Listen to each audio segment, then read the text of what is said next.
Hello and welcome to Wrestling with Time episode 3, and we are finally here, the beginning of the NWA part 1. So the beginning of the NWA part 1 and 2 is going to be the season finale for this. Okay. I'm not counting mine in seasons. I'm just doing 1, 2, 3, 4, then I'm going to go missing for 4 weeks, and you're going to get 5, 6, 7, 8, then I'm going to go missing for 4 weeks. Yep. I have yours down as seasons. Will I just do that with yours too? Just 1, 2, 3, 4?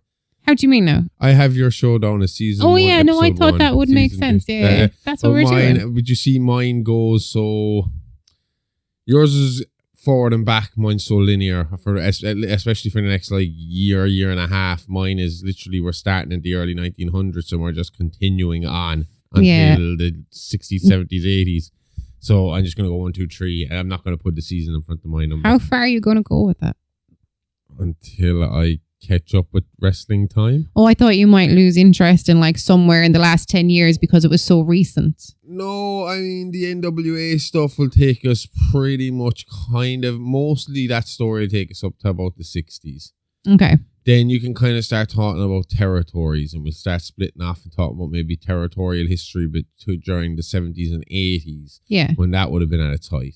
Then you can talk about, because we will get to in this series about the NWA, obviously Capital Wrestling coming in and taking over, which is the WB. And eventually, I suppose we'll talk about territories. We'll talk about the Georgia Championship Wrestling, which becomes WCW, which eventually becomes WB, owned by WB as well. So that'll come into play eventually. I mean, maybe in about 4 or 5 years down the line, we'll be talking about the Monday Night Wars and stuff like that. But I'd like to go territories and stories from territories and stuff like that, and maybe the rise and fall of different territories over time. The fall is going to be, the end of all these stories are going to be pretty similar. Vince McMahon came in with a big checkbook, bought the territory, and if you said no, he bought your wrestlers. And that was it. No territory. Yeah. So, and then we're going to see that by the end of maybe this year, when I get to the end of this story. Okay. And like I said, this, again, is all taken from the National Wrestling Alliance, the untold story of the monopoly that strangled pro wrestling. And that is by Tim Hornbaker. And he does a lot of wrestling biographies and stuff like that. Good, which, like I said, it's really good, especially if you're an real in the weeds wrestling fan. Okay. And that's kind of where we're going to be today. So there's a lot today. And I'm it all will ears. be, because we're getting right into the beginning again. Like last week, we kind of left things off with Goldust Trio, yeah? Yeah. Which was Joseph Tutsmont. Mm-hmm. It was Ed Strangler Lewis. Mm-hmm. And it was Billy Sando. Okay. And that's the early 1900s. And that's when these guys get together and they're like, okay, we can all do this separately and fight and haggle over wrestlers and who wrestle where for what pay and all that. Or we can do this as a team. We can contract these wrestlers. We can schedule them between ourselves.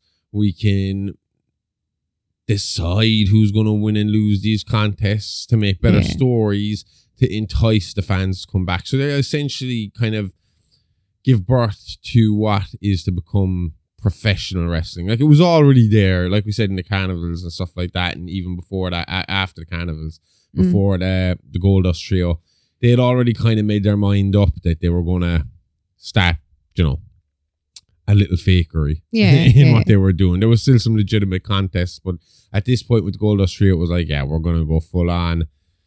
This is pretend. They still had a few legitimate fights, which is how we saw the Goldust Trio lose their power, because we were discussing last week as well the importance of belts and the importance of territory.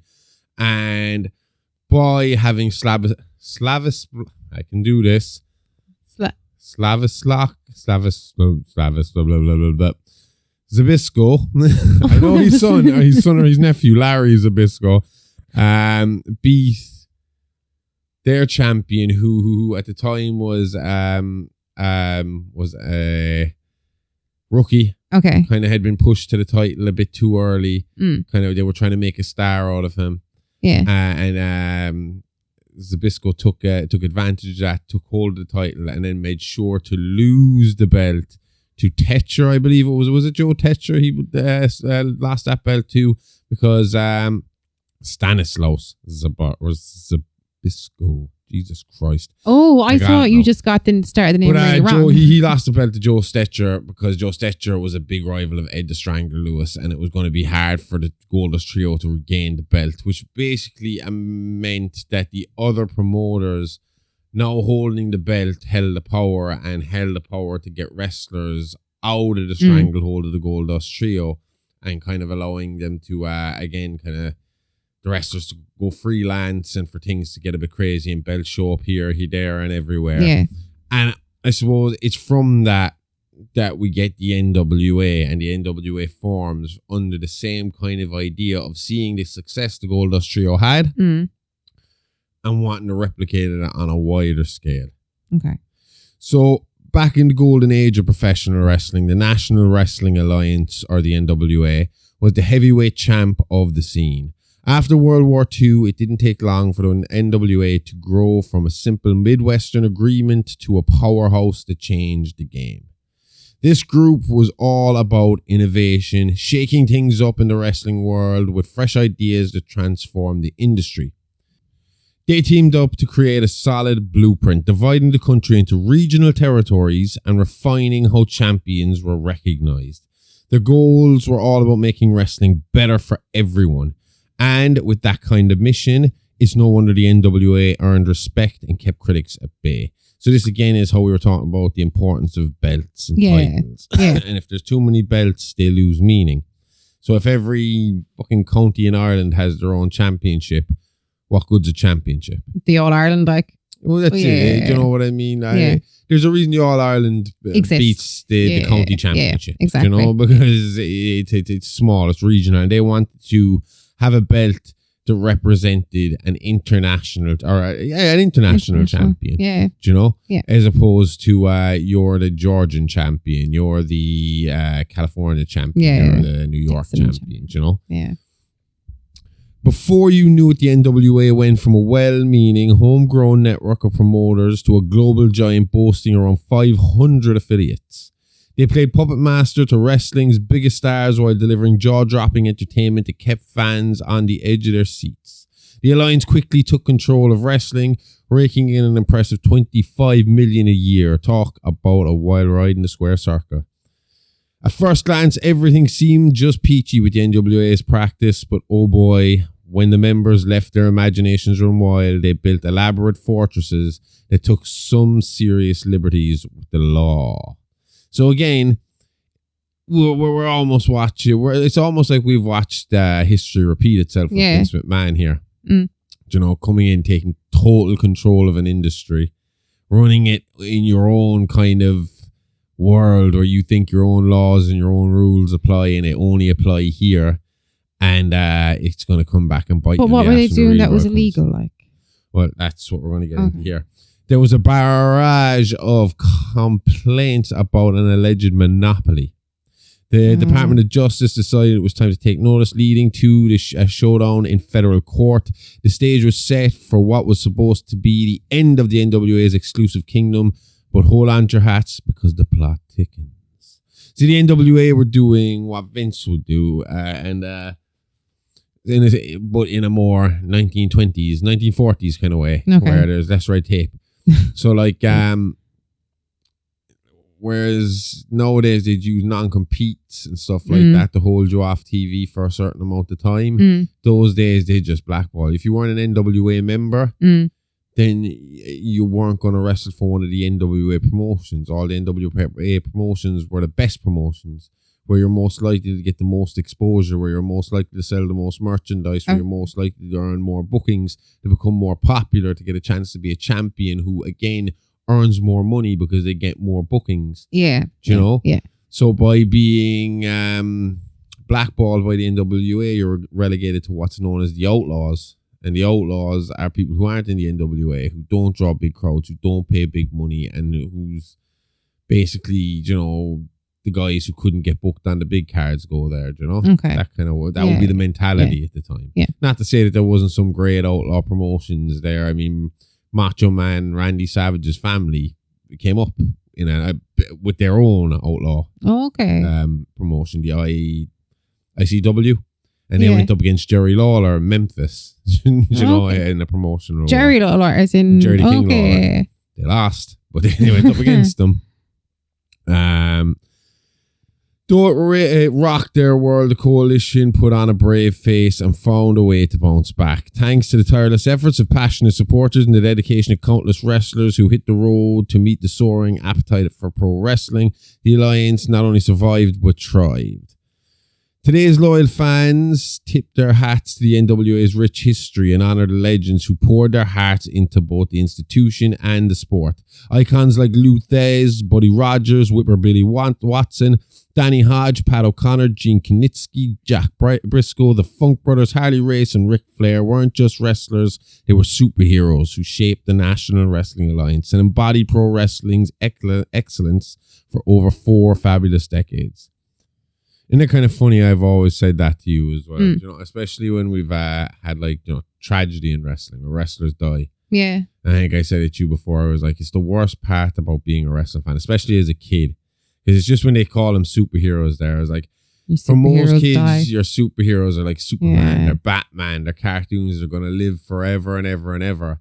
And then for wrestling fan kids who are obsessed with wrestling like me, you're watching, and when your superheroes die in the fucking movie, they die in real life, and that's it, they're gone. And it's like, holy shit. You realize from a very young age as a wrestling fan, superheroes can die, because that's what those guys are to you, especially up until even very recently. I mean, recently you could argue they're superheroes to kids because of the way they can move and the way they can fly. High flying, But for us, they were your stereotypical comic book fucking character. You know, muscle on muscle with, like, you know, crazy outfits, crazy backstories, crazy amounts of strength and durability, and could take anything that was thrown at them. Yeah. So, I mean, it always made like a wrestling death a lot fucking harder when one of them went down. And it's like, could understand that. Shit, a superhero died. And they ain't coming back. It's not like the death of Superman. He'll be back in a few issues. This is... Nope. You know, see you later. Owen Hart's gone, he's gone. Brody Lee's gone, he's gone. Fucking Bruiser Brody's gone, he's gone. It's just the way it is. You know, Roddy Piper gone. It sucks. But anyway, on to more positive things, and that's the start of the. And I say it is a positive thing that it's the start of the NWA. Like I said, we're going to go through it, and they obviously did some shitty things the same way any fucking corporations and businesses do shitty things. But at the same time, it shapes what becomes the WWE, and that shapes what becomes our wrestling now and what we've grown to love and watch all our life. So let's get into it. In the vibrant wrestling scene in the 1940s, 2 savvy promoters were at the helm. Tom Pax from St. Louis and Paul Bowser out of Boston. These guys were all about the bucks, aiming to expand their empires across the US and Canada. It was a wild time for the sport, with both promoters making some serious moves. Their clout was bolstered by the fact that they managed the champions of the National Wrestling Association and the American Wrestling Association. Everyone acknowledged that Pax Bill Longson and Bowser's Frank Sexton were the heavyweights to beat in the ring. Now, before you get confused, we are talking about the National Wrestling Alliance here today. This is the National Wrestling Association. 2 different things. I think the National Wrestling Association is more legit in the sense of real wrestling, or associates itself with more amateur wrestling than it does pro wrestling. I can't really remember, to be sure. It might come up here in a minute, actually. Now, while both were power players, Bowser often found himself playing second fiddle to Pax. Why? Well, Pax had the inside track with the heavyweight NWA leaders and a star-studded lineup of state athletic commission members backing him up. The NWA entrusted Pax with the direction of their coveted championship, which had roots dating back to 1930. With this seal of approval, Pax didn't just take the reins, he galloped ahead. Since booking the championships in 1939, he played a huge role in the reigns of legendary wrestlers like Lou Thesz, Bronco Nagurski, Ray Steele, and Sandor Sazbo. I've only heard of Lou. I've only heard of Lou. You never heard of Ray Steele? No. Or Sandor Sazbo? No. Or the other one. Bronco Nagurski? That's him. I am right in what I just said, isn't it? It is the alliance. I get confused myself. Yeah. And they're the association. Okay. It's really fucking hard to I have follow. to do like a family tree. There's two NWAs there. Yeah, it's a pain in the bollocks. Pax was quite a character and no nonsense capitalist who transformed St. Louis into a wrestling powerhouse. His remarkable success and take-charge style rubbed many of his fellow Midwestern promoters the wrong way, and by the early 1940s, a rival faction was brewing in the area. Though they took their time figuring things out, their determination to thrive without relying on Pax's talent or his champion, Longson, sparked some serious motivation. The wrestling world was buzzing with excitement during this tumultuous time. And see, I mentioned this before, and I can't remember that I mentioned it when we were doing a little wrestling rant on It's Live Action, or if it was when we at first tried to do a modern wrestling podcast. Oh, yeah.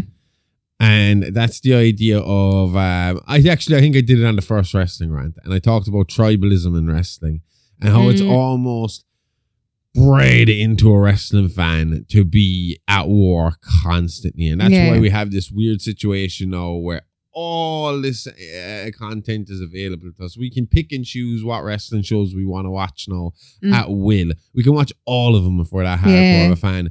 But it's still deep rooted in us to love one and hate the other. No matter what. Because that's the way it was from day one. You had territories at first, and the territories had to fight each other for fucking spectators. And then is it not the same with soccer though? No, because soccer is going to, because they live in that one spot. It will be more like a derby match, like Liverpool versus Everton. They're both That's in what the I'm same saying. city. Yeah. Oh, okay. I see. But they're not competing for the same supporters. Yeah, no, I see what you're saying. Their supporters are hardcore. They're going to go to the same matches. But they every still week. hate the guys. In like, there's still teams that have fans that are like, it's bred into the, you know, like that. But that's pretty much what happens with wrestling. It's like you rather like this wrestling or that wrestling, and then that instead of.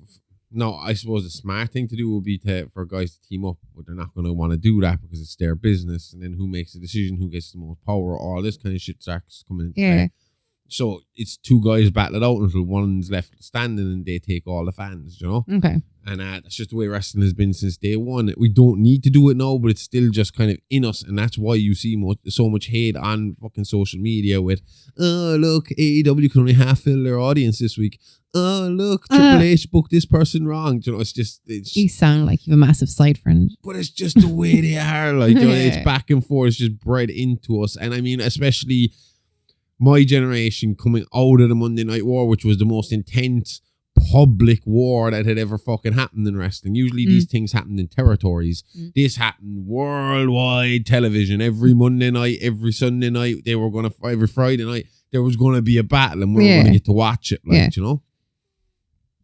Anyway, Orville Brown was the first major player to declare his independence in the wrestling world. A dedicated family man and up-and-coming wrestler, he snagged a gig as a booking agent for the promoter George Simpson in Kansas City in 1940. Even though he owned a farm in the Columbus, Ohio area and regularly worked for Al Haft, Brown was itching to return to his roots in Ohio. Not only did he want to make a name for himself as a heavyweight champion, but he also wanted a piece of the wrestling business action. On June 13, 1940, he made headlines by defeating Bobby Bruns at Memorial Hall and capturing the Midwest Wrestling Association world title. And I say world with quotation marks on it because, again, it's up in the air. You don't know whose world title is the real world title. Yeah. For the next decade, he became the territory's top fan favorite, drawing huge crowds to watch his thrilling matches against a slew of colorful opponents. Before long, Brown's booking ventures blossomed, spreading to St. Joseph, Topeka, and Wichita. Fun fact, Wichita was home base for the dynamic brother duo Billy Sandow and Maxwell Bowman, who were running the second group to break away from Pac's syndicate. While Sandow and Bowman weren't exactly sending Brown holiday cards, they're stepping on their toes in their town. It was their shared disdain for Pac's heavy-handed tactics that spurred their moves in January 1941. They decided to put their creative spin on things by launching the National Wrestling Alliance, a new sanctioning body that was under the thumb of a few enterprising businessmen. To lend some excitement to their underwhelming promotion, PAC's champion Ray Steele was given an ultimatum. Agree to a match against this faction star, Roy Dunn, by February 9th or lose his title. The threat might have been limited to just Kansas clubs, but it still had a certain flair. Now, don't get me wrong, Dunn had decent credentials. The guy was an AAU heavyweight champion from Oklahoma A&M and even a member of the 1936 US Olympic team. But let's face it, he struggled to break through in the wrestling world. Without the flashy style or high-profile connections, he often found himself in the shadows. However, he did admire the determination of Sandow and Bowman to chart their own paths, free from the dazzle of wrestling's elite. I assume that's where Damien Sandow got his name. That's not his real second name. Well, considering he plays like a kind of old school scholarly type. I don't know what Billy Sandow's actual gimmick was like, but the old schoolness of it and the gimmick, I would say so. And do you think that's where Pete Dunne? Because he kind of comes across a bit kind of like old school. Does he spell his name D-U-N-N? He does. He comes D-U-N-N-E. He has an E at the end of his name.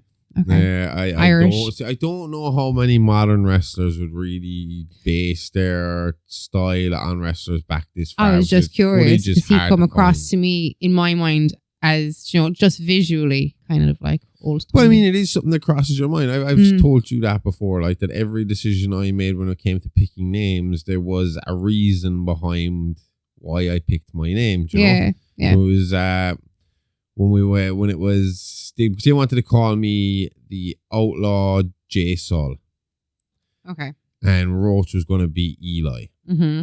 And then I said, I don't like that. I kind of went away with it and said nothing for about a week. Got a fucking jacket made up with the Outlaw J Sol written on it. Then came back a week later. I was like, I think I have a better name. Yeah. And I was like, I want to be called the Outlaw Harley Ray. And Roach actually likes Eli, but we're going to call him Brother Eli. Okay. And my reasoning behind it was I decided the Outlaw Harley Ray kind of sounded like Bubba Ray Dudley and Brother Eli would be like Brother Devon. And as soon as you heard the Outlaw Harley Ray and Brother Eli, your thought would go to this great tag team. Do you know? Yeah. And that would give us that image of a great tag team straight away. Okay. I picked Harley Ray because I knew Harley Ray was extremely close to Harley Race, and you think extreme tough guy, fucking, no nonsense bullshit going to come in and knock your fucking teeth out when you said Harley Ray really fast, Harley Race is going to come to your mind, and that's who you're going to think of when I'm coming into the ring, you know? Yeah. And then with the end, us becoming the Natural Born Killers, the MBK, all in my head was, well, NWA, NWO, NBK. Nice. It's going to catch you. It's going to keep in your brain, and you're going to associate us with people like the NWO and stuff like that. Especially with the way we wrote the letters and everything. And it was just, again, the psychology of wrestling. You're doing all these little things to try and click off other memories in people's head. And that was it. It was like, I'm Harley Ray so that you think of Harley Race. Yeah. I'm the Outlaw Harley Ray with Brother Eli so that you think of Bully Ray and Bubba. You think of Bubba Ray Dudley and Brother Diva. You know? Yeah. But, yeah. So they were pretty dazzle, or they were pretty much doing their own thing out of the dazzle of the wrestling elite. And on the flip side, you had Steele, an absolute maestro with a reputation as a sharpshooter. His talent and bravery were unquestionable, but he was clocked with the responsibilities of the National Wrestling Association circuit and had no time to entertain the idea of a pointless match against a former Olympian, especially when it did nothing for his career. When Steele didn't sign on the dotted line, the National Wrestling Alliance handed the title over to Dunn. And just like that, Roy was draped in a stunning yellow and white gold championship belt adorned with 200 dainty diamonds set in platinum. Now that's how to make an entrance. Really? Actual, real diamonds and platinum? Oh, yeah, at the time. You'll see, we'll talk about it later, but wait until you see the deposits that you had to put down to be a champion. I want to have a look You at the paid them money when you got that belt. Bill Longson was truly a force to be reckoned with in the ring, putting up numbers that made even the most competitive promoters sit up and take notice. Over his early days in St. Louis from 1941 to 1944, this grappling dynamo, who often played the heel, attracted a staggering 570,000 fans across just 58 matches. That's right, he was racking up at least 80,000 miles on the road each year and cashing in around 50,000 annually. That was good for the time. That was huge for the time. Yeah. The excitement didn't stop there. He was a dream matchup for the sport's top-tier wrestlers, showcasing his skills in thrilling showdowns against legends like Bobby Manigoff. I keep fucking up Bobby Manigoff's name. I just kind of go to call him Manganoff is exactly what I go to call him. Do we know someone called Manganoff? I feel like I've seen it on TV somewhere. Jan Robert, Lutez, and none other than Whipper Billy Watson. However, in the midst of his monumental success, Sandow and Bowman were still a bit hesitant to bow down to PAX. Even with ticket sales taking a hit due to the war, it seemed they weren't quite ready to hand over the reins just yet. On April 28, 1942, things took a twist as Dunn lost the Alliance title to Ed Virag, aka Ed Ebner. Just a couple of months later, on August 12th, John Grandovich snagged the belt from Virag during a showdown in Topeka, followed by another title swap in Wichita in October 26th. Now, like I said in the last few weeks, this is where it just starts coming with dates, numbers. This is how many people were here. This is when the date happened. This is when the date happened. So there's a lot of swapping the thing, but it does get into the actual discussions of why these things were happening as well at times, you know? Okay. So fast forward to June 1943 and Virag found himself in the exciting new territory of Des Moines. Sounds exciting. Yeah. Thanks to the savvy promoter, Paul Pinky George. And from now on, it's just Pinky George. There's no more Paul. For years, George had been on the hunt for a reliable moneymaker, luring big names like AWA champion Maurice the Angel Tilley and NWA champion Sandor Sasbo for a few appearances here and there. He brought in the formidable Brown from Kansas City, and Orville truly impressed the crowds. However, Brown's run for the title in Des Moines got outshadowed by a shiny prize, the NWA belt sported by Longson. Now, that might be a small bit confusing, but remember again, he is not holding the National Wrestling Alliance belt at this point. I believe it's the AWA championship he has, is it? Or the MWA. It's all over the place. On July 22nd, 1942, in another dramatic turn, Brown gave Longson the win, putting an end to his title reign in Iowa. But don't worry about Orville. He headed back to Kansas, proudly clutching the MWA crown. So it was the MWA belt that he had at the start. Okay. That's it. So that's the Midwest Association belt, I would assume. Yeah. Yeah, it's hard. Again, they like to use their anagrams. So it's everything is letters. You just got to take a kind of stab at where we're hanging out in the country. So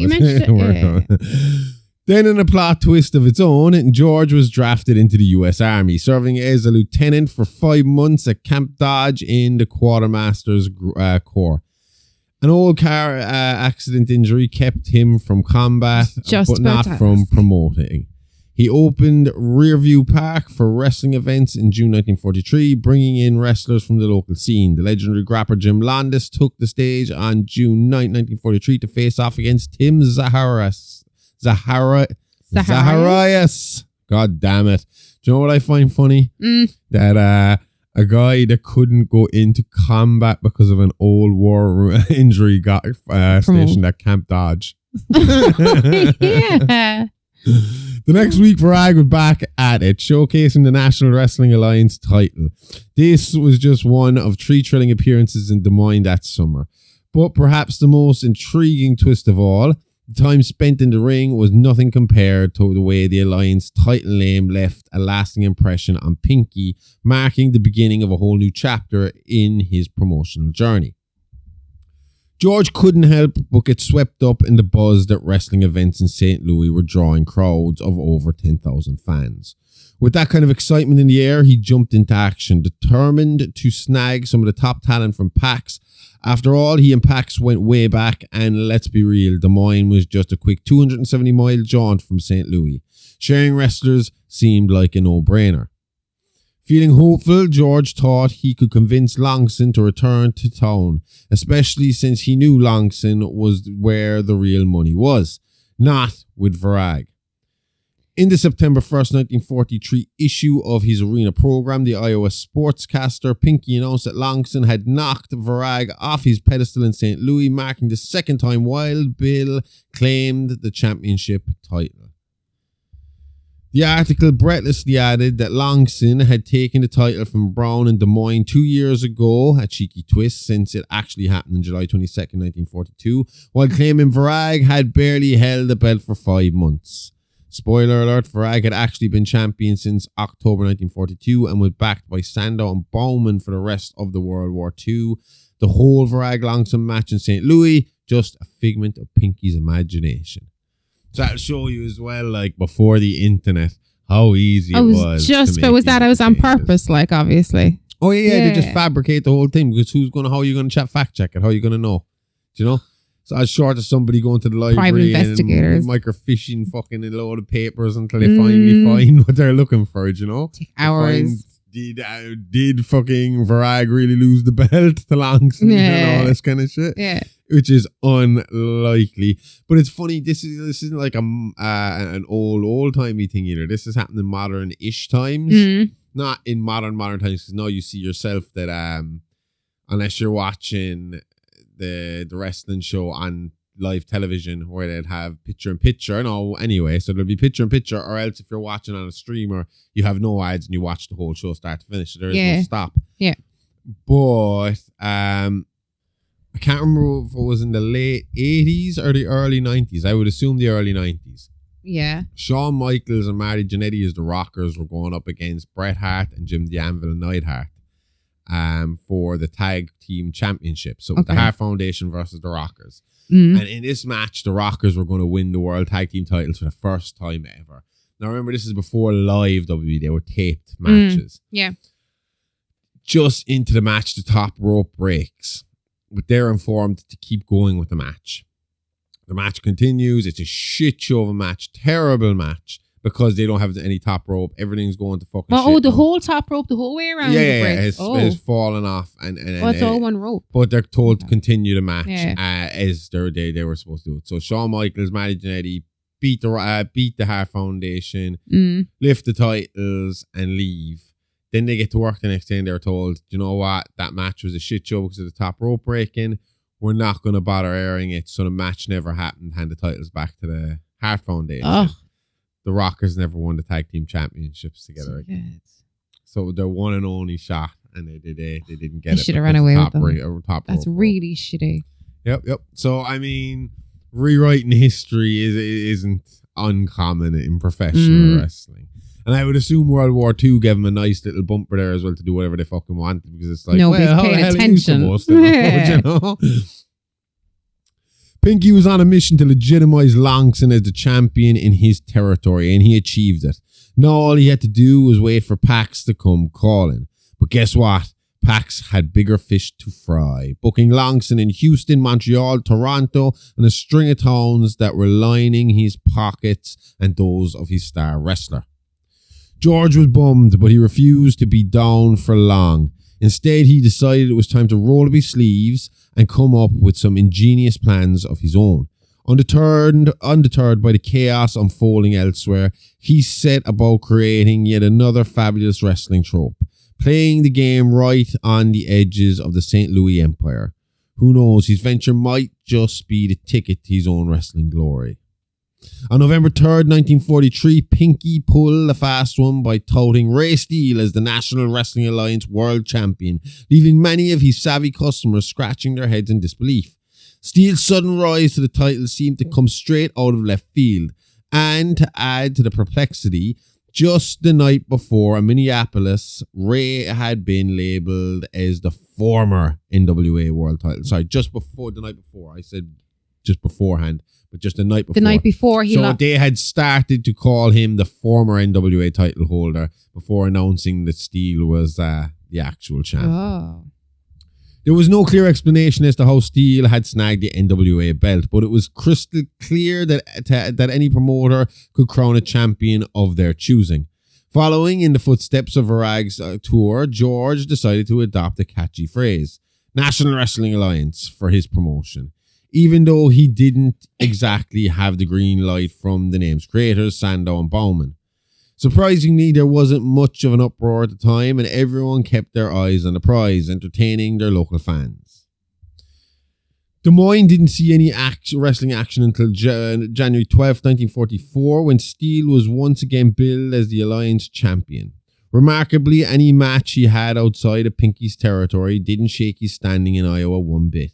He could potentially lose every single bout that wasn't promoted by George and still hold on to the title in the Hawkeye state. Is that what Iowa is? The Hawkeye state? I didn't know that myself, to be honest with you. Oh, okay. Steele's title reign took a twist on May 10, 1944, when he faced off against Dave Levine in Des Moines and ended up on the losing side. Just 6 days later, Steele bounced back with a rematch victory in Minneapolis, but it was bittersweet as he didn't reclaim the title. While Levine was a crowd favourite, always busy touring with Jack Pfeffer and stationed in California, Pinky really needed a local heavyweight sensation who could draw crowds to the Coliseum week in, week out. Orville Brown was back in the spotlight, and the wrestling world was buzzing. After a bit of a hiatus following his unification match loss to Longson in July 1942, George finally decided it was time to bring Brown back into the ring. In Kansas City, Levine lost both the NWA and MWA titles to the formidable Lee Wyckoff, who soon found himself outmatched by none other than Orville Brown. On that electrifying night in November 8, 1944, Brown made his grand return to Des Moines, stepping in as the National Wrestling Alliance champion. With his humble roots, impressive wrestling skills, and magnetic personality, he was the perfect fit for George's territory. Iowa fans quickly rallied around the new champion, and the energy in the arena was palpable. A colourful array of challengers stepped up to the plate, and week after week Orville delivered an entire show of thrilling matches. He faced off against some incredible opponents, including the Swedish Angel, Raz Samara, Bobby Burns, Kola Korarni, Ray Eckert, and the legendary Ed Strangler Lewis. And he was going like every night, obviously. Would have been as demanding as more demanding. NWA champions. I'm not 100% sure in the 40s what level they were going at. I assume they were going most nights. I mean, they would have been like traveling circuses, so I assume getting from place to place would be an issue as well. But most nights, yeah, I'd say they would have been in demand. I had to look up the Swedish Angel because I was curious. I know him from, so I've definitely seen him in a movie before. 100% seen him, and he also does not look like an angel. I don't know him. To be fair, I just heard of him just now. I thought it was a nice name. Anyway, the excitement soared with Orville on the marquee, and it didn't take long for Brown and George to form a close bond. So the Swedish Angel, Tor Johnson, he's actually a bit of a horror B movie. He was directed by Ed Wood in a few B movies, but like he's going on screen from 1934 to 1968. That's movies. Anything we know? Night of the Ghouls, Plan 9 from Outer Space, The Black Sheep. Oh, Carousel. Let's check them out. Definitely. Spot them. Yeah. Shirley Temple's storybook. Anyway, recognizing the power of collaboration, George masterminded a brilliant partnership with Brown and neighboring wrestling promoters Tony Stetcher in Minneapolis and Max Clayton in Omaha. This alliance transformed the wrestling scene across more than 8 Midwest cities, laying the groundwork for what would evolve into the global phenomenon known as the National Wrestling Alliance. While they were somewhat under the radar compared to the big players in the industry, this dynamic quartet was busy becoming stronger and more influential in the wrestling marketplace. Of all four, Tony Stetcher stood out as the most seasoned veteran, bringing his wealth of experience to the table. Wrestling was in for an exhilarating ride. Tony Stetcher, born Anton Charles Stetcher on February 7, 1889, in the small town of Dodge, Nebraska, didn't exactly have the world's leading education, but that didn't hold him back for long. He He rolled up his sleeves and hit the farm at a young age, soaking up the kind of life lessons that only hard work can teach. Then came January 1912 when Dr. Benjamin F. Roller, a famous wrestler, found himself in Fremont, throwing out challenges like confetti at a parade. Tony and his brother Joe, always ready for a friendly showdown, couldn't resist the opportunity to step onto the mat and see what the good doctor was made of. Roller managed to toss both of them around, but it was Joe's undeniable raw talent that really caught the doctor's eye. Soon enough, Tony was strapping on his wrestling boots as a middleweight and racking up wins against opponents from all corners of Central States. He battled legends like John Solomon, Peter Fromm, and Frank Coleman, and by 1914 he proudly declared himself the middleweight champion of Nebraska. So that was his own title. He declared himself. Maybe it's 1914. I fucking couldn't tell you that far back who was running that promotion or what way. Probably, if he had beaten enough, he might have had claim to it. Okay. It's hard to tell. I assume the Carneys were still kind of running things at that point. He really marked his territory on October 15th of that year, snagging the Kansas State middleweight title with a thrilling 2 straight fall victory from Tom Doctor in Dodge. Now, you also have to remember, some of these belts are legitimate fucking trophies, or legitimate prizes. This is 1914. These guys are fighting. Oh, actual they're like wrestling in most cases. Yeah, they're getting in there and they're actually pushing each other on and stretching each other out a little bit. Okay. So I mean, you're not exactly at the phony, full-on phony. They haven't been called yet. Like there's bits, but not all of it. You know, it was more by the 1920s where we're full-on fixed. But by the late 1880s is when the 1888, I think they said, is when the idea started to crack with him. Maybe we could, but in this case where he's getting in the ring with a guy who's already a wrestler, that wrestler's kicking the shit out of him when he gets in the ring. Okay. So he would have been able to fight. So a lot of those belts he would have won would have been legit as well. Fair and square. Yeah. But the real showstopper came in April 22nd, 1914, when Tony participated in an epic 5-hour and 18-minute clash with Wesley Cobb in Stewart, Nebraska.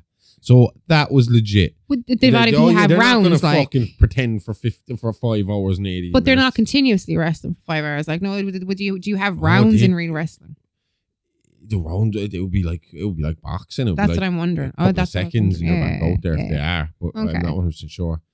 So picture this, 2 wrestlers grappling for hours without a fall. According to the papers, Tony was leading the charge, proving he had the stamina and skill to keep the audience at the edge of their seats.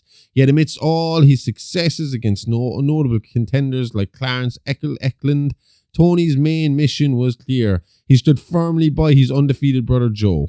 Just 4 years younger, Joe faced his own set of challenges, battling personal demons throughout his career. Tony, ever the supportive sibling, was his steady second, ready to protect him in and out of the ring. After all, every great champion has their corner man. Without his trusty sidekick, Tony, Joe could have easily fallen prey to unscrupulous promoters looking to exploit him. But instead of fading away, he forged his path to the pinnacle of professional wrestling, etching his name in the annals of history as one of the greats. These brothers were more than just siblings. They were best friends, journeying together across the nation. From 1917 to 1934, Tony was the mastermind behind countless pivotal matches, while Joe claimed the world heavyweight title 4 times, dazzling audiences with his legendary scissors leg hold. So that's basically a leg lock with a head leg lock. Okay. Yeah. Head scissors with a leg lock. You get your legs around their head. Yeah, under their chin. Basically, a girl crossed sitting on a guy's face chin. having a good time. However, life was about to throw a curveball at them. After a string of unsuccessful investments in Nebraska and California, 43-year-old Joe found himself in a tough spot, leading to a nervous breakdown that landed him in the hospital.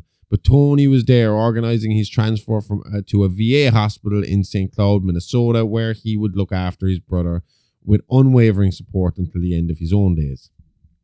Good brothers. With a wealth of experience from 2 decades in the ring, Tony took the plunge into promotion in Minneapolis. His debut event on February 21st, 1933 was a spectacle to remember, featuring none other than football legend Bronco Nagurski. Trained by the one and only Stetcher, Nagruski made his mark after a stellar college career at the University of Minnesota before joining the Chicago Bears. Tough as nails, Bronco built his mat routine on the lessons from his mentor, sidestepping the flashy theatrics favoured by many of his contemporaries. Still, the crowd loved Stetcher's productions and Nagruski's participation sent attendance soaring. With the help of Stetcher, Nagruski skyrocketed to fame within the Montefiore syndicate, clinching the World Championship after a thrilling victory over Dean Denton on June 29, 1937, right in Minneapolis. His popularity soared in Los Angeles and Chicago, where he drew massive crowds, and he even had a second reign as champion thanks to the backing of the National Wrestling Association in the early 1940s. While some wrestling crowds across the country were a bit indifferent, Stetcher and Nagruski had a knack for racking in the cash. After several years working alongside Tom Pack, Stetcher cut ties in 1943, but continued recognizing a slew of heavyweight champions including Jim Londes, Bobby Manigaff, and Bill Casisto. Then came November 1946 when Sandor Sazbo roared into town with his National Wrestling Association title. Although it lacked a rich history, it did spark a local championship that got the fans buzzing. By December 1946, Dr. Len Hall snatched the title, only for it to bounce back to Sazbo just a week later in Minneapolis. Between April and June 1947, Sazbo was trading the belt like hotcakes with former amateur champ Cliff Gustafson and again Nagruski in 1948. Throughout all this, Stetcher's moves in Minnesota never interfered with his talent agreements or hampered the promotions run by his allies in Omaha, Des Moines, or Kansas City. The same held true for Clayton, George, and Brown. None of this impressive quartet let their egos swell or tried to boost their reputations beyond their own territories. They all shared a common goal: to make that money and safeguard their businesses while enjoying the sweet rewards of their collaboration. Stetcher's experience blended with Clayton's vibrant personality, Brown's impressive wrestling and booking skills, and George's visionary outlook created a standout combination in the entertainment world. Maxwell McKinley Clayton, the third son of Samuel Thomas and Sophia Anna Elmer Clayton, came into the world on April 30th, 1896 in Hamilton County, Nebraska. Just after his birth, the family farmed south of Central City in Merrick, where the Claytons dug deep into the agricultural life. Tragedy struck in 1910 when Max was only 14 and his father lost his life in a farming accident. This event had Max and his brothers stepping up to tackle the heavy chores of the family farm. Fast forward to Central City High School, and Max shone bright as a celebrated quarterback during the 1912-13 seasons, and even played semi-professional football after spending some time in the University of Nebraska. Affectionately known as Squire, Clayton made his mark as the boxing matchmaker for the Grand Island Elk Club, setting the stage for his exciting journey as a fight promoter. Partnering with Omaha boxing wizard Jake Isaacson, he successfully catered to the town's wrestling needs as early as 1926. So he was at it from pretty much around the same time as the Goldust Trio. He probably would have been getting his talent from the trio. Okay. Taking the reins from a fantastic line of promoters, including the likes of Gene Malady and the legendary Farmer Burns, Clayton brought thrills to the auditorium on Monday nights with the stars like the Deucex, John Pesek, Ed Lewis, and women's champion Mildred Burke gracing the ring. The public loved these events, and Clayton quickly ramped up his booking ventures, spreading his excitement across Nebraska and into the Dakotas. We got a movie about Mildred Burke coming up soon. I was just about to ask, was there many women at this stage? Mildred would have been the big one, and her husband would have kind of ran female wrestling, I suppose. You'll see in the story, I don't think she had a very good time of it with her husband and all that. Okay. He wasn't exactly great. I don't know the story well enough for me to be talking about it here. And when does Moolah come about then?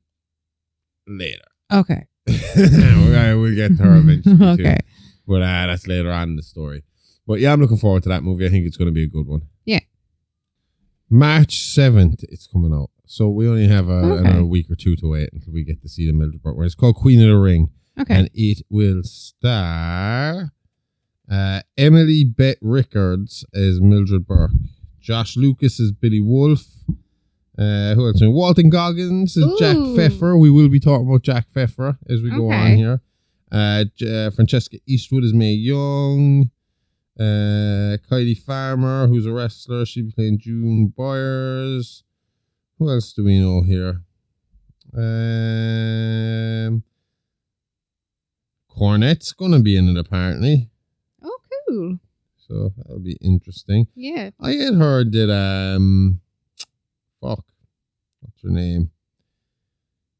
Toni Storm was in the movie. That's what I was in my head. And she most certainly is. Trinity's in the movie. Trinity Fatu. Britt Baker's in the movie. Clint Eastwood's daughter is Mae Young. Yeah? Yeah, Francesca Eastwood. Very good. Anyway, in the vibrant world of wrestling, an exciting new chapter opened back in December 1945 when Sam Muchnick, a former matchmaker for PAX, launched his own independent promotion. That's who promotion. Cornette is playing. You said that, didn't you? Did I say he was playing Sam Muchnick? No, I just saw it there. I couldn't remember if you said Jack it or not. Jack Pfeffer, who we're going to bring up in a minute. Yeah, but Cornette is playing Sam Muchnick in the movie. Is he? Yeah, I just saw it there. Oh, cool. Yeah. At first, he faced some roadblocks in securing a license, but Muchnick's determination shone through as he kicked off his small-time operation, igniting an electrifying wrestling rivalry in St. Louis. Muchnick didn't go it alone. He had the support of legendary bookers like Stetcher, Billy Sandow, Al Haft, and Jack Pfeffer, who rallied behind him as he showcased his unwavering grit. Thanks to the star power of grappling icons such as Gorgeous George, Frankie Talabar, and Frank Sexton, the crowds packing into arenas began to swell, and by 1948, PAX was feeling the heat like never before. Impressed by Muchnick's relentless energy, Stetcher dispatched fighters Nagruski and Joe Pazandak from Minneapolis to lend a hand in the fight against PAX. Meanwhile, Tony, eager to delve into boxing, teamed up with Clayton and Pinky George to whip up an ingenious boxing cartel aimed at attracting high-profile fights to the heart of America. On January 18, 1948, the trio convened in Des Moines and formed a unique guild that kept cities east of the Mississippi River out of the mix. This meeting saw them joined by promoters like Bill Colbert from St. Paul, Max Yeargain from Topeka, and Tom McHugh from Kansas City, with Clayton stepping up as chairman. Next up on their agenda, a wrestling agreement, of course. Pinky orchestrated a pivotal meeting at the Gold Room of the Hotel President in Waterloo, Iowa on July 18, 1948. The gathering included heavyweights such as George, Clayton, Brown, Muchnick, and matchmaker Wally Carbo, representing Stetcher, that is. Coinciding with a major evening event at Electric Park that featured stars like Brown and Joe Dusek, this meeting laid the groundwork for a revamped National Wrestling Alliance, forever changing the landscape of professional wrestling for years to come. That's a kind of a bit of a double one, isn't it? Forever changing it for years to come. You can't forever change something for years to come. Years to come has a finite ending on it, right? It's like fatally killing someone, isn't it? Kicking off their coalition by borrowing the name of George's territorial regulatory crew was probably more about convenience than anything else, and you can imagine it left some fans scratching their heads. It was pretty clear that these two groups were worlds apart. Pinky had basically taken the reins as the main booking boss of the Alliance in Iowa, while his fresh fraternity was pulling its strings for delegates in loads of states, all on behalf of an army of promoters. The new rules, simple to spell out, yet they packed a serious punch. So obviously, again, before the time of the internet, to the average fan, this sounds like the National Wrestling Alliance has won the war and has beaten all the other promotions. Yeah. To become the main promotion, doesn't it? Yeah. You know? You think they would have started with a fresh name, but I suppose brand recognition straight off the bat. Well, yeah. And I suppose they like to stir that pot too and stir those stories to make you think, is that what's going on, you know? Yeah. So the next thing we're going to do now is we're going to have a look at the highlights from the meetings minutes. Okay. They were all taken down, I believe, by Chicago's Fred Kohler, who we will be doing a whole episode on eventually as well. I have a bunch of these guys. They all have next like season, solo like episodes. Yeah. Okay. Well, in 4 weeks time. Yeah. So you're not doing seasons. Huh? You're not doing seasons. Actually, sorry, Fred wasn't here. Well, I'm just going to continue on with it before we stop. 4 weeks off. Fred wasn't here, but he had someone here to proxy vote for him. Yes. Okay. And give the nod. So there was approval to 9 principles of the NWA. This was all approved via telegram with the people who weren't there. Okay. Number 1. This organization is all about cooperation in the wrestling world. Each member gets to run their territory however they like without anyone else meddling. Plus, no one should be charged any booking fees ever. How do you mean? So if somebody wants to book one of your wrestlers, is it? Or what? Yeah, if they're in the NWA, you're paying your membership. So usually if I have, say I have my wrestling federation over here and you got your wrestling federation in Tipperary. Yeah. But you want one of my wrestlers. You want Roach to wrestle in your promotion. I'll let you have Roach, but you're going to pay for Roach's fee and you're going to give me 10%. But there's no booking fee on top of that. Yeah, well, that is the booking fee. Oh, that is the booking fee. But in this case, if you're a member, I just give him to you. He's a member wrestler. Because I'm already paying my booking membership fees. So we just swap them, I and get there's no, yeah, no money passing hands that way. Yeah. Number 2, all the current territories run by the group members have got to be respected and safeguarded by any outside intrusions. Teamwork is key. Members should always lend a helping hand with talent. So that means that if an outlaw promotion pops up, all the NWO guys are going to stay together. All NWO promoters will stay together. All the wrestlers that they have will stay only within the NWA. They will not be given out to other promoters. So that will stop competition coming up in your territory, meaning you will keep control of your territory. Okay. Number 3, and here's the fun part. The organization only recognizes 1 heavyweight champion and 1 junior heavyweight champion. And those champs, they can't ask for a fee for matches that go beyond the usual 10%. Oh, and they have to stash a pretty penny in escrow as a sort of insurance policy with the chairman, president, for the belt and for returning of the belt. So this, again, keeps the integrity of the belt to make sure that they can get the belt back whenever they want to. Okay. Plus, the belt is worth a fair bit of money, so we need to keep hold of that. Yeah. And this, who the champion will be then voted on by the entire crew. So every member of the NWA will get a vote and they'll decide who the champion is going to be for that particular time. The champion's booker will then be the person whose home promotion that champion is from. They are, if not home pusher, but well, all right, Pinky, you're going to book Ed Strangler Lewis for his run from here on out. You're going to book all his matches. Okay. You know, so yeah. It was further agreed that the secretary treasurer be bonded for the sum of $10,000, the cost of the bond to be paid to the National Wrestling Alliance Treasury. Number 4, this organization, by unanimous vote, decided to recognize Orville Brown as the world heavyweight champion. It was also decided to hold recognition of a junior heavyweight champion in abeyance until the next meeting of the Alliance members. So they hadn't decided on a junior heavyweight champion at that stage. Okay. Number 5, Orville Brown, the recognized champion of the Alliance, agrees to post $2,500 in cash with the Secretary Treasurer on or before November 1st, 1948, and $2.5 each additional time he should defeat a recognized claimant of the title. The money posted not exceed $10,000. So he had to pay every time he won against someone. Well, a claimant of the title, up to $10,000. Is that what you're saying? He, like Orville. It sounds like that, doesn't it? Yeah, like he's paying for nearly the. No, he must be making a lot of money in the meantime for that to work. I'm not 100% sure because I always thought the money you hand over was him handing it over to. No, maybe this is if he's collecting belts. I'm not 100% sure. You know, the way they're saying it here. It's only a bit 4 confusing. people. It gets clear. This is the first run of their rules. These rules get revised over and over and over again about how much money the champions have to hand over and all this. Okay. Number 6, all decisions of this group or organization will be by majority vote. Majority decision will be final and accepted by all. Number 7, said recognized champions will not at any time have to pay any member of this group or anyone else any part of the 10% they receive for any match. 10% to be of the gate. So wrestlers, those champions are getting paid 10% of what was made that night. Okay. From people coming in. Okay. Number 8, it has been approved by this group that the president of the organization act as manager and booker for the heavyweight champion. Number 9, this organization will act as its own governing body insofar as the conduct and action of its wrestlers. If any wrestler does anything detrimental to the sport of wrestling or detrimental to the interest of the promoter, he shall be suspended by the promoter immediately after he completes his bookings. That promoter shall immediately notify all the members of the alliance, and those members shall also bar this wrestler from their territories.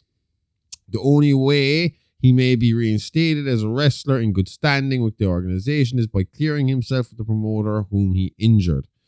When he does so, this promoter notifies the alliance. This wrestler becomes eligible for further bookings. Notification of reinstatement should be made to the secretary treasurer. So again, you see, they're not fucking about. No. Do you know? You fuck one of them over. And that goes for like no showing or any of that kind of crap. Blackball. Yeah. So it gave as well promoters power over money, because it was a case of, oh, well, I agreed to pay you 100 tonight. I'm actually going to pay you 50 tonight. Oh, I'm going to go bitch about it. Go bitch about it. I'll tell him you did this, this, this, and this. And then you're going to be blackballed and you're not going to work anywhere. So That's take the shitty. 50 and like it. You know?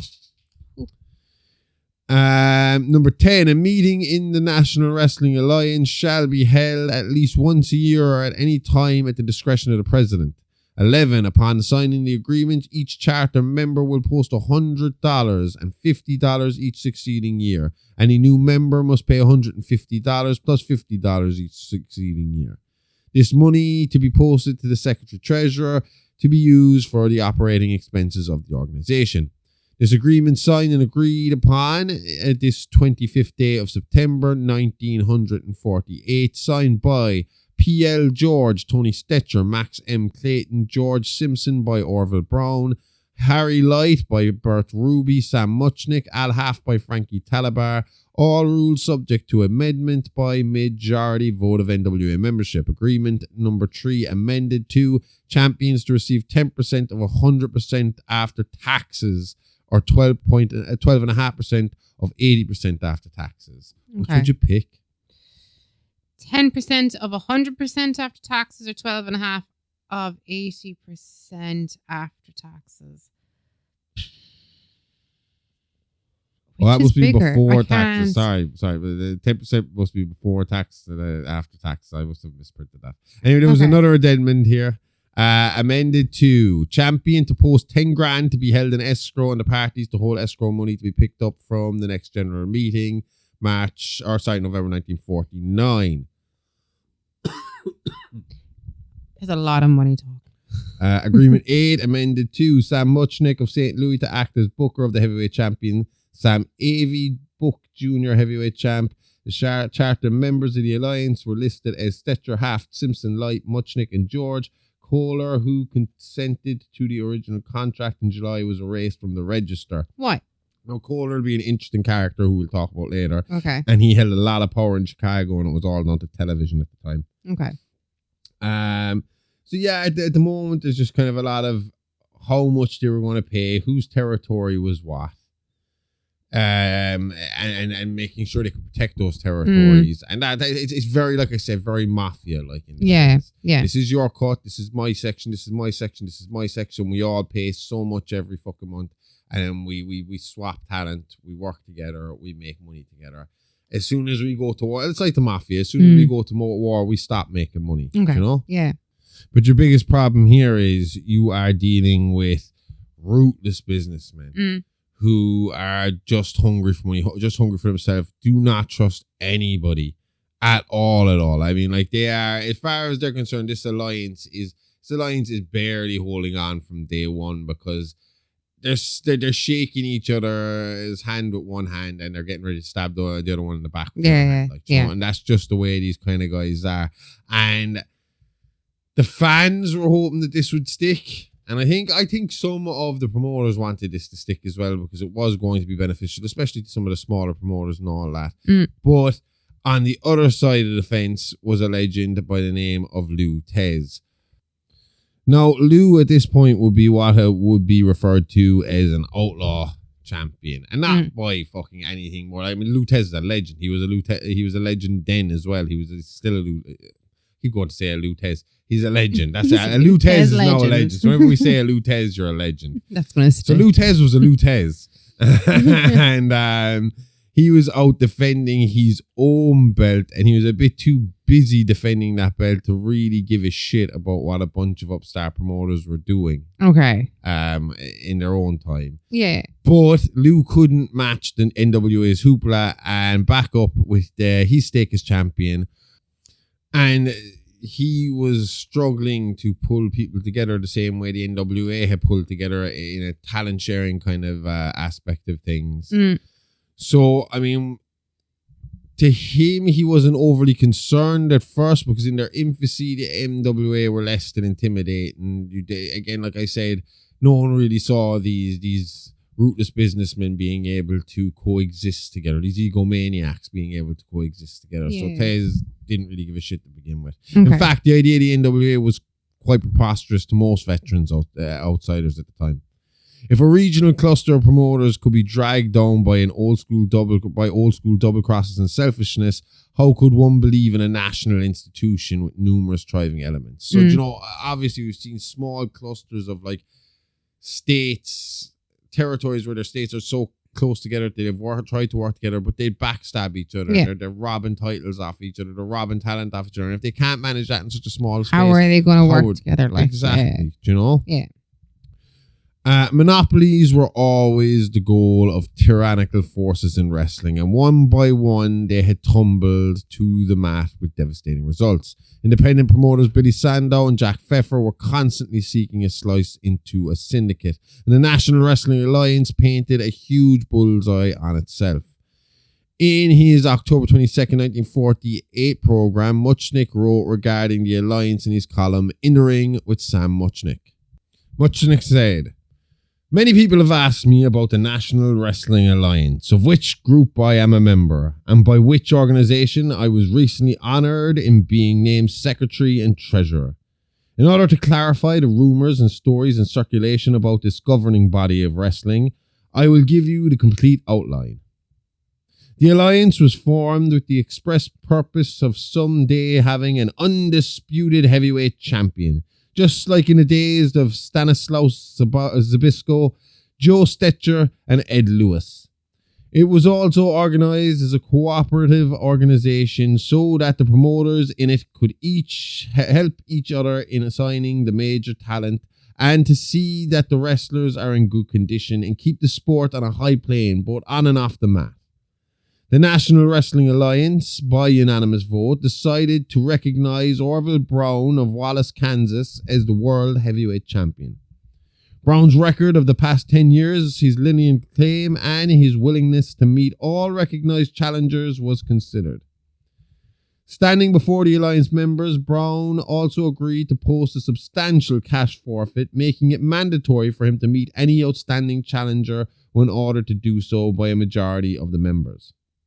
Personally, I was dubious about voting for Brown because I feel that there are any number of men to be considered for the honour. Tony Stetcher leaned towards Cliff Gustafson. Al Haft favoured Ruffy Silverstein. However, Harry Light of Detroit, George Simpson of Kansas City, and Pinky George of Des Moines were staunch supporters of Brown. The alliance, with affiliations in approximately 20 states and parts of Canada, has really started the ball rolling towards unification of a much-claimed wrestling world title, and now has the application of about 6 other promoters who want to become members of the body. One important thing about this alliance is that no wrestler is barred from wrestling in its territories or out of it. No wrestler is told if you wrestle for any promoter other than ours, you will be barred. We feel that the wrestlers are not chattels and may perform for whomever they choose. Some of our competitors are using the bludgeon and telling certain wrestlers that if they show for us, they are barred in their respective cities. Whilst those methods are cheap and petty, we will just go along and mind our own business. And 2/3 of the nation's mat stars have already agreed to wrestle in more than 150 cities in the territories of the Alliance members. Muchnick commented on Pinky George, Al Haft, Tony Stetcher, George Simpson and Harry Light, finishing with, I am the newest and youngest promoter in the group and hope with our continued support and to succeed as my colleagues in the National Wrestling Alliance have done. The in-ring testimony embraced an approach that stood in stark contrast to the standard practice of blacklisting, but the compact signed in Waterloo and bolstered in Minneapolis also granted members the authority to suspend wrestlers for acts detrimental to the sport of wrestling or detrimental to the interests of a promoter. Alliance members preserved for themselves the maximum power available in their field, the ability to bar the non-compliant wrestler. And so the so-called blacklist was frequently confused for this general regulation or protocol. Missing a match or ducking a contractual commitment were infractions that warranted suspensions, and the members of NWA reserved a measure of punishment as recourse. The formula wasn't unlike the practices of a state athletic commission or the National Wrestling Association. It should be noted that at the time, banishment by a private entity was considered illegal, while state-run blacklists were routinely tolerated. What? Banishment by a private entity was considered... Oh, yeah. Okay, I get it. It was fine by state-run blacklisting, but not by private companies. Get you. And even then, the state aren't really paying attention. And we kind of learned that as we go along with this story. They do pay a little bit of attention eventually, but not a whole pile. Okay. Unimpressed by the goals of what he labelled the Midwest Wrestling Alliance in his column on October 25th, 1948 edition of Sports Week Digest Review Forecast. What a fucking name for a magazine. Yep. Writer Marty Berg ripped the coalition. He suggested that the $25,000 forfeited behind Brown was fictional and that participants in this fraud established a set of rules governing their conduct as well as the pachyderms under their control. What the hell is a pachyderm? I'm going to Google it. I've heard the word, but I'm not sure. Which created a monopoly in their territory. Basically, he was accusing the NWA of starting a monopoly. It's a very large animal with thick skin. So like an elephant is a pachyderm, or a rhinoceros is a pachyderm, or hippopotamus. Okay, so big ass wrestlers, I suppose, what he was trying to get at. Yeah.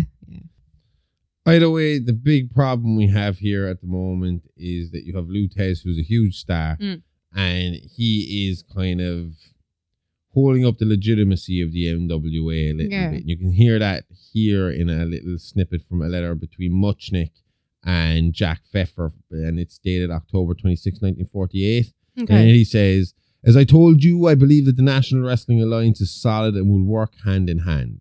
It's a good bunch of fellows and could do big things. I don't want peace, but I don't like the war either. I think this country is big enough for all of us and for all of us to make money. The struggle between Tez and the NWA was a large obstacle on the road to widespread peace within wrestling. So they knew that he was a pain in the ass, and mainly it was because it was known that Lou's allies up north of the border in Montreal and Toronto presided over major moneymakers and would be crucial additions to the alliance if a pact could be reached. The importance of ending the aggression was encouraged at a meeting in Chicago in October 1948.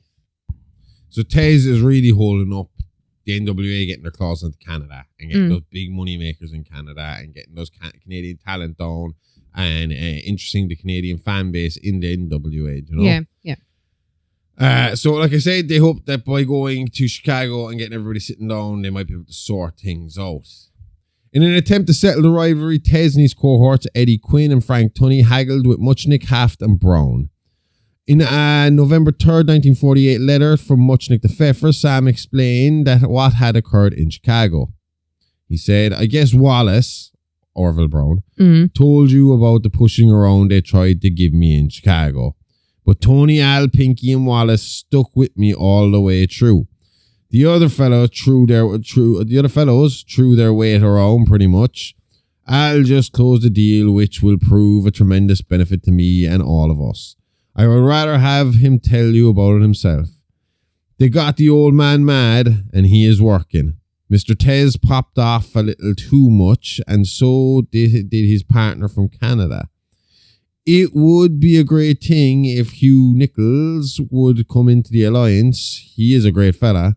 Sam Avey would also be a fine man for it. He is very honourable.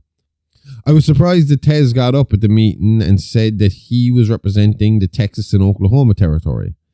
I have a denial from Morris Siegel, that is, his office on this, but I haven't contacted Sam Avey.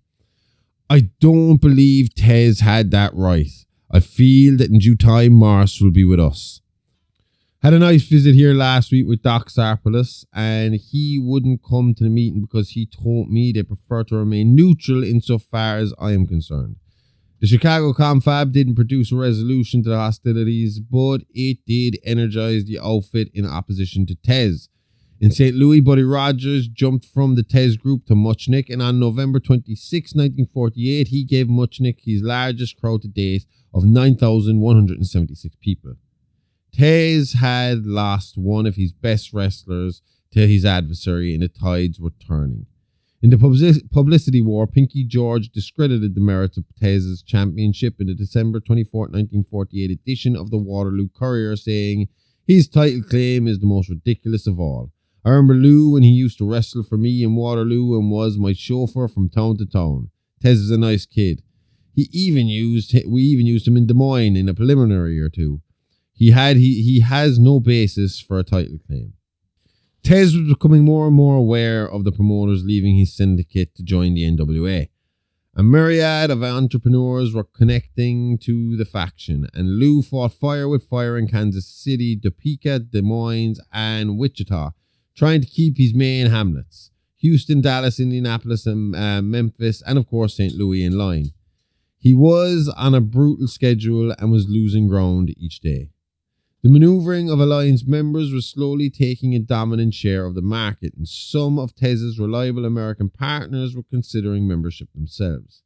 There was no stopping the momentum of the NWA. Brown was a credible and popular champion.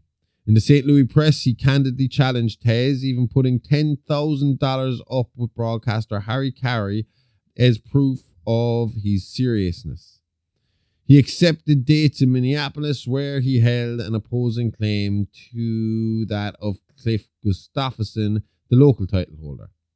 In newspaper interviews, NWA President Pinky George speculated that the confusion in that town could be settled probably with a title versus title match. Meanwhile, Stetcher knew Gustafson was planning to retire and allowed him to do so on May 21st, 1949, without compelling him to drop the championship. The Alliance belt took center stage from there. Negotiations for Brown to extend his traveling circuit beyond his customary stops were underway. In the meantime, Tez was ready to talk with Muchnick about uniting their promotions. On July 29th, George, Brown, Haft, Talaber, Carbo, Muchnick, and Tez met at a Deschel Wallach Hotel in Columbus, where it was formally announced that the St. Louis conflict had been settled. To unscramble the title mess, Tez agreed to wrestle Brown on November 25th in St. Louis, and Haft planned to discuss the prospects of claimant Frank Sexton challenging the winner with Paul Bowser. The Alliance extended membership invitations to Clayton, Kohler, Avey, Tunney, Quinn, Bowser, Siegel, and Joe Tutzmont. In September 1949, Avey and Kohler joined, and the NWA had 9 members. Morris Siegel was the 10th and Clayton the 11th. After difficulties between the Duseks and Pinky George were mended. In conjunction with the Brown-Tez contest in St. Louis, the Alliance second convention would be convened with promoters from all over the country making arrangements to fly in. The NWA was making remarkable headway, and that's where we'll be picking it up next week with episode 4 and part 2 of the beginning of the NWA. Like I said, jam fucking packed. Yes. I'm trying to take it all in. Were you able to follow it? I was able to follow it, but I need to keep an eye on the names and stuff like that. Lots of names, lots of dates. No, it wasn't as date filled there, but you could see how it's all like who's got what belts how can we delegitimize one belt? How can we legitimize another belt? How can we make one guy look stronger than the other guy? And because you're dealing with that psychology at the time, you're dealing with that mentality of, is it fake, is it real? Yeah. You're able to fuck with people and make them think twice about that kind of thing. Whereas today, it doesn't mean shit, you know? No. Every promotion can have a belt, and that belt can mean the most important thing in that promotion, and that's fine. Yeah. But back now, if I come to your town and you're like, well, Hulk Hogan's the champion here, it's like, no, he's not the world champion. Roddy Piper's the world champion. I see him every week in my hometown. Yeah, so it gets confusing for the audience as well, obviously. That's pretty much it. Yeah. But yeah, that's it for this week with Wrestling with Time. We'll be back next week with more, with the fourth part and the last part of the beginning of the NWA. Yes. And the end of the start. And while you're here on Patreon, go check out my history show, Playing with Bones Season 1 on the Bourbons of France. That's up now and ready for you to enjoy. And check us out on Instagram at AliveLivePod and at Amy Rose IAA for all the Horrorverse news, pictures, and updates. We'll be back next week with more on the history of the squared circle. See y'all then. Same at Alive Time, same Horrorverse channel. Okay, love you. Bye-bye. Bye-bye.